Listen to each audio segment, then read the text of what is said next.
Valentine day season 2 episode 4 last episode. Previous story को नहीं देखा तो जाकर देखिए, लिंक डिस्क्रिप्शन में दिया गया है। तो स्टोरी को स्टार्ट करते हैं बिना किसी देरी के। प्रीवियस स्टोरी में आप सभी ने देखा था कि सुमरे वहां से शर्माते हुए चली जाती है। फिर अपने मिसो के यहाँ पर कुछ समझ नहीं आता कि सुमरे यहाँ से शर्माते हुए क्यों चली गई, और वो अपने जगह पर जाकर बैठ जाता है। ऐसे कुछ समय बाद परेश हो जाने के बाद स्कूल की छुट्टी हो जाती है। स्कूल की छुट्टी हो जाने पर सभी लड़की अपनी क्लास से बाहर चले जाते हैं, पर अपना मिसो वहीं पर रुका होता है।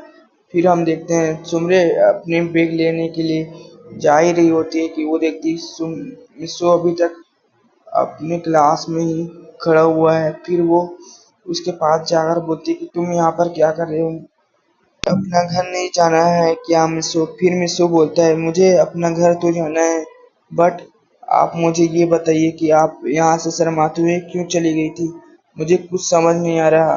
फिर सुमरे अपने मन में बोलती है कि अब मैं तुम्हें कैसे बताऊं कि यहाँ पर सिर्फ मैं तुम्हारे लिए आई हूँ। और फिर वो बोलती है मिसो से कि छोड़ो ना मिसो इस बात को, क्या तुम मेरे साथ मेरे घर चलना पसंद करोगे?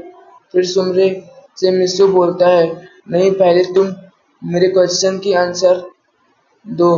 फिर सुमरे मिसो को बोलती है इस क्वेश्चन का आंसर तुम्हें बाद में मिल जाएगा, पहले तुम मेरे साथ मेरे घर चलो।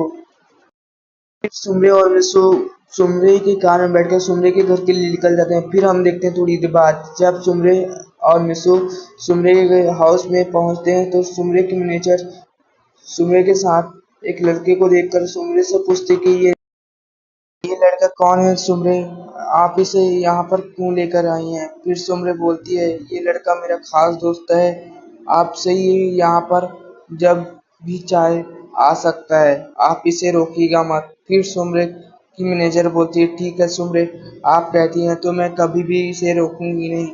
फिर सुमरे बोलती है जाइए और मेरे और मिस्सू के लिए एक कॉफी और जूस लेकर आइए। फिर सुमरे की मैनेजर जाती है और उनके लिए जूस और कॉफी लेकर आती है। फिर वो वहां से चली जाती हैं। मिस्सू और सुमरे कॉफी एंजॉय कर ही रहे थे कि मिस्सू की नजर एक सुमरे के बेंच पर पड़े हुए एक तस्वीर पर पड़ती है, जिसे देखकर वो शौक हो जाता है और अपने मन में बोलता है कि ये तो मेरे और पाको की तस्वीर है और ये यहाँ पर क्या कर रही है। फिर वो सुमरे को बोलता है क्या आप पाको को जानती हैं? फिर सुमरे बोलती है कि नहीं। फिर मिसो बोलता है तो आपके कमरे में पाको और मेरी तस्वीर कर क्या रही है? फिर सुमरे घबराते हुए बोलते हैं कि मिसो तुम बोलना क्या चाहते हो कि तुम ही परमान हो? फिर सुमरे से घबराते हुए मिसो बोलता है नहीं सुमरे, मैं ऐसा कुछ नहीं कह रहा था, पर मैं बोल रहा था कि आपके पास पाको और परमान की तस्वीर कहाँ से आई? फिर सुमरे बोलती है कि क्यों नहीं आ सकती, न्यूज चैनल पर उनकी खबर आती रहती है तो उनकी तस्वीर भी तो आती रहती होगी ना। तो मुझे ये तस्वीर अच्छी लगी तो मैंने इसे अपने घर में रख लिया। क्या हुआ मिस्सो, तुम्हें अच्छा नहीं लगा क्या? फिर सुमरे से मिस्सो बोलता है नहीं सुमरे, मुझे बहुत अच्छा लगा।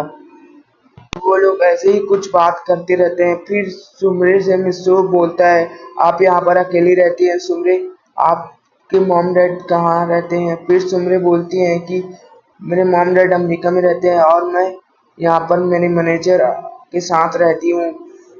फिर अब मिस्सो सुमरे से पूछता है कि आपके कोई दोस्त है? सुमरे बोलती कि हाँ मेरी एक खास दोस्त है जिससे मैं हमेशा बातें करती रहती हूँ, उसका नाम पाको है। फिर पाको का नाम सुनकर मिस्सो बोलता है क्या पाको आपकी दोस्त है? फिर सुमरे बोलती कि हाँ पाको मेरी सबसे खास दोस्त है। सुमरे से पूछता है कि क्या ये तस्वीर पाको ने ही दिया है? फिर सुमरे बोलती है नहीं, ये तस्वीर मुझे पाको ने नहीं दिया, क्योंकि ये तस्वीर तब की है जब पाको यहाँ पर नहीं आई थी और ना ही वो मुझसे मिली थी। मिस्सू बोलता है तो फिर ये तस्वीर आपके पास कैसे आ सकती है? फिर सुमरे बोलती है क्यों नहीं आ सकती, न्यूज पेपर से सब निकाला जा सकता है और ये तस्वीर मुझे बहुत अच्छी लगी इसलिए मैं ने इसे अपने कमरे में रखा है।